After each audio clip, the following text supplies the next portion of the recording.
നമസ്കാരം. Tirurangadi today news അപ്ഡേറ്റ്സിലേക്ക് സ്വാഗതം. പതിറ്റാണ്ടുകളായി ചെമ്മാട് പട്ടണത്തിൽ സ്വർണ്ണ വ്യാപാര രംഗത്ത് വിശ്വാസം കാത്തുസൂക്ഷിച്ച് പുതിയ കാലത്തിന്റെ പരിഷ്കാര പ്രൗഢിയോടെ സ്വർണ്ണ തിളക്കത്തിൽ Amiya golden diamonds, bypass road, Chemmad. ഈ വർഷത്തെ വായനാ പക്ഷാചരണത്തിന് മലപ്പുറം ജില്ലയിൽ തുടക്കമായി.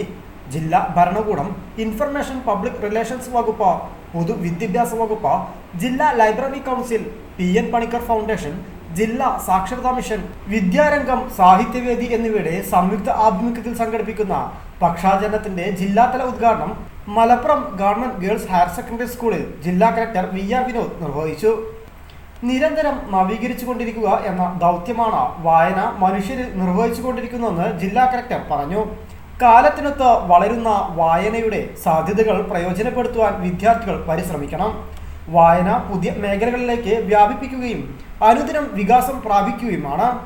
ലോകത്ത് സാഹിത്യകാരന്മാരും ആസ്വാദകരും വർദ്ധിച്ചിട്ടേ ഉള്ളൂ. പുസ്തകങ്ങൾ സൂക്ഷിച്ചു വെക്കാനുള്ളതല്ല, അവയുടെ ഉള്ളടക്കം വായിക്കുവാനും അറിയാനും ആസ്വദിക്കാനുമുള്ളതാണ്.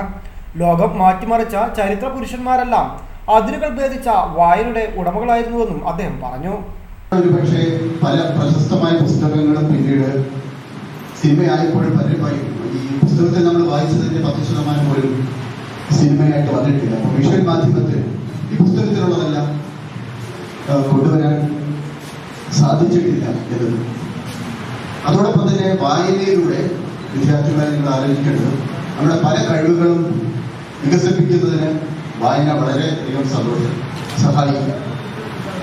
നമ്മുടെ ഭാഷ മെച്ചപ്പെടുത്തുന്നതിന്, തീരുമാനങ്ങൾ എടുക്കാനുള്ള കപ്പാസിറ്റി, വിവിധ ജീവിതാനുഭവങ്ങളെ പറ്റി മനസ്സിലാക്കാനുള്ള കപ്പാസിറ്റി, വിവിധ ഭൂപ്രകൃതികളെ പറ്റിയുള്ള മനസ്സിലാക്കാനുള്ള കപ്പാസിറ്റി, വിവിധ ആചാരങ്ങളെ പറ്റി, അനുഷ്ഠാനങ്ങളെ പറ്റി, ജീവിത രീതിയെ പറ്റി, ഭക്ഷണ രീതിയെ പറ്റി, കാലാവസ്ഥകളെ പറ്റി, വിഭിന്നതയെ പറ്റി, നാനാത്വത്തിനെ പറ്റി എന്തെല്ലാം കാര്യങ്ങളാണ് പുസ്തകത്തിലൂടെ നമുക്ക് വായിക്കാൻ സാധിക്കുന്നത്. രണ്ട് രീതിയിൽ വായനയുണ്ട്. നമ്മുടെ സിലബസിലൊക്കെ ഉൾപ്പെടുത്തിയ പുസ്തകങ്ങൾ നമ്മൾ വായിക്കണം. അതോടൊപ്പം മറ്റു പുസ്തകങ്ങൾ വായിക്കണം. സിലബസിൽ ഉൾപ്പെടുത്തിയ പുസ്തകങ്ങൾ വായിക്കുമ്പോഴും താല്പര്യത്തിലാണ് ആ പുസ്തകങ്ങളിലേക്ക് വായിക്കുന്നത്. ഏത് സബ്ജക്റ്റായാലും ഓരോ സബ്ജക്റ്റും നമ്മുടെ സിലബസ് ഉൾപ്പെടുത്തുന്നതിന് അതിന് ഒരു കാരണങ്ങളുണ്ട്.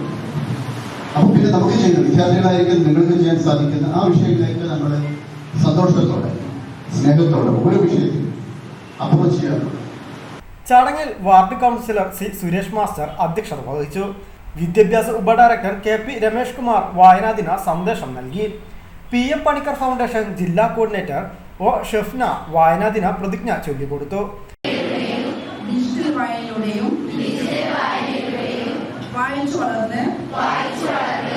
ഭാരതത്തിന്റെ അഖണ്ഡതയും സംസ്കാരവും ഉയർത്തുവാൻ വേണ്ട പ്രവർത്തനങ്ങളിൽ സജീവമായി പ്രവർത്തിക്കുകയും ചെയ്യും. വിനാശകരമായി ഭാരതത്തിലെ നിയമവ്യവസ്ഥകൾ ശരിയാവണ്ണം പാലിക്കുകയും ശാന്തിയും സമാധാനവും സുരക്ഷിതവുമുള്ള എന്റെ രാജ്യത്തെ ലോകരാഷ്ട്രങ്ങളുടെ ജില്ലാ information officer K. Muhammad, library council joint secretary KP Ramanan, സാക്ഷരതാ മിഷൻ ജില്ലാ കോർഡിനേറ്റർ C. അബ്ദുൾ റഷീദ്, വിദ്യാരംഗം ജില്ലാ convener VV Indiradevi, PM Panicker foundation പ്രതിനിധി Jafar Kakkooth, school principal VP Shaju, പ്രധാനാധ്യാപിക P. Nadeera, school PTA president PK Baba തുടങ്ങിയവർ ചടങ്ങിൽ സംസാരിച്ചു. ചടങ്ങിൽ സ്കൂൾ വിദ്യാർത്ഥികൾ വായന ആസ്വാദനക്കുറിപ്പുകൾ അവതരിപ്പിച്ചു. കേരളത്തിൽ ഗ്രന്ഥശാല പ്രസ്ഥാനത്തിന് തുടക്കം കുറിച്ച PN പണിക്കരുടെ ചരമദിനമായ ജൂൺ 19 ആരംഭിക്കുന്ന പക്ഷാചരണം ഈ മേഖലയെ പുതിയ ഉയരങ്ങളിലേക്ക് നയിച്ച IV ദാസിന്റെ ജന്മദിനമായ ജൂലൈ 7 സമാപിക്കും. News desk, Malappuram.